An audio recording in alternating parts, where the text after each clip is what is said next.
Are puppet leaders still a reality in Africa? Ousmane Sonko didn't mince words when addressing the threats Africa faces, one of which includes puppet leaders obeying the commands of dictators. But why do they continue to follow these orders? Will this cycle ever be broken? Let's find out.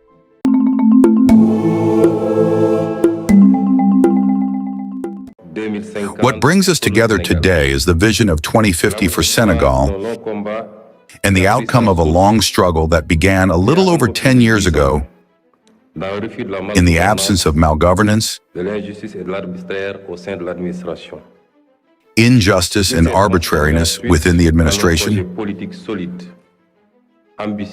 It then turned into a solid, ambitious, and gradually hopeful political project. The Senegalese have pledged on March 24, 2024, by the clear choice made by President Bassirou Diomaye Faye to the Supreme Magistrate. In a powerful public speech, Ousmane Sonko did not hold back. He confronted President Diomaye Faye directly, urging him to prioritize Senegal's interests over the dictates of foreign powers. This was not just another political statement. It was a public confrontation that sent shockwaves through the political landscape. It seems that while some leaders prefer to play nice, Sonko decided it was high time to kick the political can down the road. By openly questioning the status quo, Sonko asserted his position as a leader unafraid to take on established norms. After all, how refreshing is it to see a politician engaging with the issues instead of tiptoeing around them like a cat on a hot tin roof? If we have been opposed with resilience for so many years, it is because, as convinced patriots, we were aware and worried about the ravages, bad choices, and bad practices of our ruling elites since independence on our country. At the time of the assessment, the observation is that of an economy marked by decades of dependence and bad governance. Let's face it, many leaders are content to live in the cozy lap of foreign influence, but Sonko's audacity exposes their cowardice. This confrontation was strategic. By addressing Faye publicly, Sonko didn't just challenge the president, he laid a heavy burden of accountability right at his feet. In the world of politics, public opinion is a double-edged sword. It can elevate the righteous and cut down the complacent. Sonko knew this well. By confronting Faye in front of a crowd, he transformed a traditional political address into a stark reminder that the people are watching and waiting. This public challenge also resonates with the growing discontent among Senegalese citizens who have long felt like extras in their political drama. By demanding that Faye prioritize the needs of the Senegalese people, Sonko struck a chord that echoed in the hearts of many. Isn't it rich that for years, citizens have been treated like mere spectators in their governance while their leaders engage in a charade of decision-making? Furthermore, this bold stance serves as a wake-up call to other leaders in Africa. Are they prepared to question foreign influence and demand accountability from their governments? Or will they continue to cling to their comfy positions, waiting for someone else to do the heavy lifting? Sonko's confrontation isn't just a local spectacle. It's an invitation to every leader who has been content to let their countries languish in the shadows of foreign interests. But what was the aim of all this? In his impassioned address, Ousmane Sonko articulated a clear vision of sovereignty for Senegal, emphasizing the urgent need to reclaim the nation's decision-making power. This wasn't just another feel-good speech. It was a clarion call that resonated deeply within the collective consciousness of the Senegalese people. For too long, Sonko argued, Senegal has been reduced to a puppet, manipulated by external influences that stifle its growth and potential. Isn't it embarrassing that we still have to remind our leaders what sovereignty even means? The essence of Sonko's message lies in its urgency. Why should Senegal continue to allow foreign powers to dictate its policies and economic directions? Isn't it a bit absurd to think that while other countries are busy flexing their muscles on the global stage, Senegal is sitting on the sidelines, waiting for handouts? Sonko's assertion challenges the complacency that often accompanies dependence on foreign aid. To illustrate this point, Sonko invoked historical precedents where foreign intervention has led to disastrous outcomes for African nations. Just look at the countless countries that have let foreign interests take the reins. How's that working out for them? Stunted growth, corruption, and a populace that feels more like a bystander than a participant in its future. The irony is rich. While Senegalese citizens have fought for their freedom, they now find themselves in a situation where their leaders seem more like the enablers of neo-colonialism than champions of independence. The structural fragility of the Senegalese economy, a dependence on foreign resources and raw materials, a limited private sector, as well as an often inefficient administrative governance, plagued by corruption. Sonko framed his argument around the importance of independence, questioning whether Senegal could genuinely thrive while continuously bowing to foreign interests. It's as if the nation has been given a golden ticket to ride the roller coaster of progress, only to sit idly by and watch others take the ride while they wait for someone to push them. Is that the identity Africa wants to project? The strategic diagnosis that stemmed from this work for our country could be summarized in 4 words. Our model does not create value. A growth of barely 0.4% in the middle of the GDP, a governance that does not favor the explosion, 10 companies for 10,000 inhabitants in Senegal against 500 for 10,000 in Morocco, and 709 for 10,000 in Singapore, an active but unproductive population. 80% are workers, merchants, or artisans. The private sector generates twice as little employment as the public sector.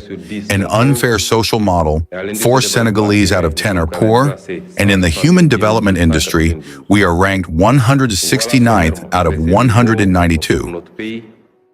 Here's a reminder to please like and share the video and subscribe to our channel to watch more videos on Black culture, history, civilization, and identity. Let's continue now. Furthermore, Sonko's call for sovereignty aligns perfectly with the broader aspirations of many African nations.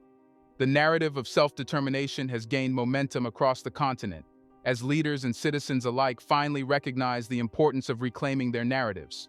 Could this be the moment when Senegal leads the charge for a renewed sense of independence in Africa? Or will we continue to play the role of the unwilling accomplice in our subjugation? Additionally, Sonko's challenge serves as a wake-up call to every leader who has taken the easy route of cozying up to foreign powers instead of demanding accountability from them. Are they content to be mere pawns in a foreign game, or do they have the courage to stand tall and say, "No more"? But what solution did he present to this huge issue? At the heart of Sonko's powerful address was an unequivocal emphasis on empowering Senegalese citizens, particularly the youth and local entrepreneurs. Let's be honest. The future of Senegal depends on its ability to cultivate homegrown talent and innovation. Why should Senegal continue to bow to foreign powers while neglecting the very people who have the potential to drive the nation forward? It's as if we're saying, "Please, foreign investors, tell us how to run our country." A position that is not just embarrassing, but downright pathetic. Sonko's argument isn't merely valid, it's imperative. Relying on foreign aid and investments that come with strings attached is akin to living in a gilded cage. Sure, it might look pretty on the outside, but it's still a prison. The absurdity of being beholden to foreign powers for our development should outrage every Senegalese citizen. Are they seriously going to let outsiders dictate their future while they sit on our hands? The Prime Minister stressed that empowering citizens is not just a noble goal, it's the bedrock of a thriving economy. He called for policies that support local industries, urging the government to invest in the capabilities of its people rather than outsourcing growth to foreign companies. Why should foreign corporations make a killing off Senegal's resources while the locals are left scrambling for scraps? It's not just ludicrous. It's an affront to every hardworking Senegalese who dreams of a better future.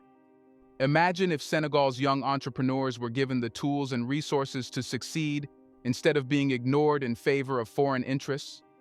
Wouldn't it be revolutionary? In a world where the youth represent the future, shouldn't they be at the forefront of driving innovation and economic growth? Sonko's vision for empowerment is not just aspirational, It's a necessary revolt against the ridiculous idea that dependency equals progress. These are, in summary, the words we offer our country. Indeed, this vicious circle of dependence and underdevelopment has kept us on the edge of virtuous trajectories that have prevented us from taking these last decades. Moreover, empowering citizens means holding leaders accountable. How can we trust leaders who cater to foreign interests at the expense of their people? This behavior reveals a shocking lack of loyalty and a failure in leadership that is both embarrassing and unacceptable. Sonko's message forces us to confront this uncomfortable reality.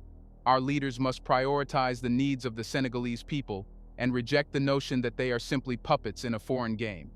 It's worth noting that countries that invest in their citizens experience more robust economic growth and social stability. Just look at South Korea.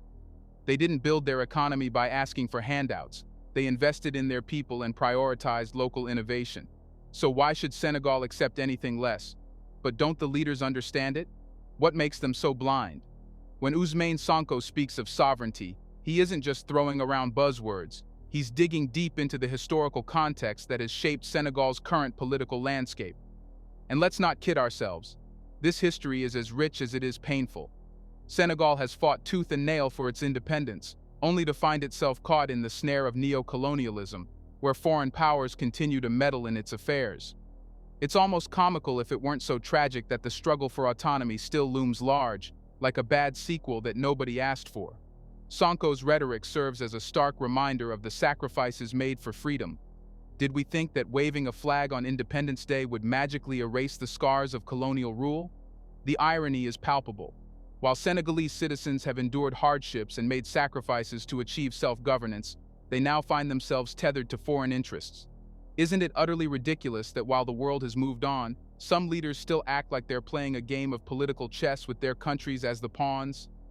The legacy of external influence is evident in the way Senegal operates. Foreign aid and investment come with strings that resemble those of a marionette. How many times have we heard promises of prosperity only to watch as they evaporate into thin air? It's as if Senegal is perpetually caught in a tragic comedy where the punchline is always at its expense. Sonko's challenge is a clarion call to recognize this absurdity and push back against a system that thrives on dependency. By referencing Senegal's historical struggles, Sonko doesn't just paint a picture of the past, he underscores the ongoing need to protect that freedom. It's baffling that in the 21st century, we still have to remind ourselves that true independence requires vigilance. Just because the colonial flags are gone doesn't mean the colonial mindset has disappeared. Are we going to stand by while foreign powers pull the strings, or are we finally ready to cut them? Sonko's address invites us to confront the uncomfortable truth that many of our leaders have chosen comfort over courage. The cozy arrangement of accepting foreign favors at the expense of our sovereignty is not just a mistake, it's a disgrace.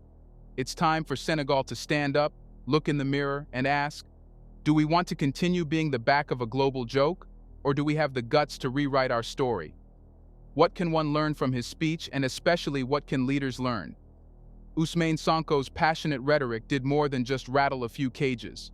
It inspired a movement that swept through Dakar and echoed across Africa. When he spoke, it was as if a lightning bolt of truth struck a crowd tired of complacency. Citizens once resigned to the status quo began to stir, ignited by the notion that they could demand better from their leaders. Isn't it astounding how the simple act of calling for accountability can turn the tide of a nation? It's almost like a magic trick. Only this time, the audience isn't the only one being fooled. Sonko's words resonated deeply, awakening a collective consciousness among the Senegalese people. They were no longer willing to be passive observers in their governance. They were ready to take action. This wasn't just a speech. It was a declaration of war against apathy and submission. How refreshing to witness a leader who dares to challenge citizens to rise instead of feeding them the same tired platitudes about staying the course.